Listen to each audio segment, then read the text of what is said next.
Constitutional rights violated. That's what federal court papers filed yesterday say about the raid carried out by federal ICE agents at a nutrition bar plant in Cato in September. Good evening, I'm Matt Mulcahy. And I'm Megan Coleman, a lawyer for one of those 57 people detained from the Nutrition Bar Confectioners. Argentina Juarez-Lopez says evidence collected after her arrest should not be considered by a judge. The raid happened September 4th. The U.S. Attorney's Office is prosecuting 5 people detained at the Cuyahoga County plant that day.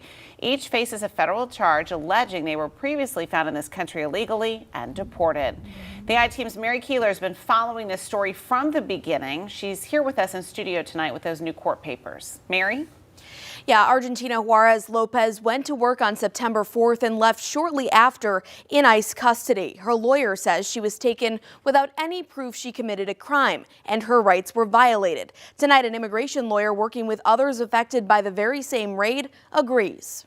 The lawyer representing detainee Argentina Juarez-Lopez says the Cato raid is a, quote, prime example of systematic gross negligence of law enforcement's respect of constitutional rights. He says Juarez-Lopez, who is originally from Guatemala, was arrested without probable cause or warrants identifying her.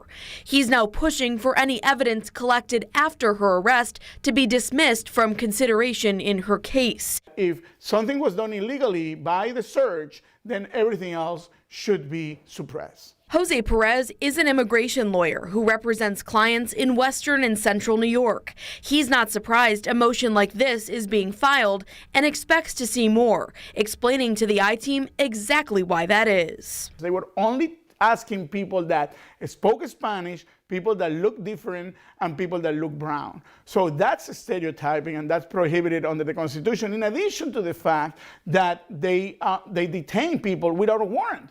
You have to have a warrant in order to detain a person. Not the warrants that we saw that were general warrants for nobody specifically listed. I do believe that the judges, whoever review this case, will make a ruling that says her constitutional rights were violated.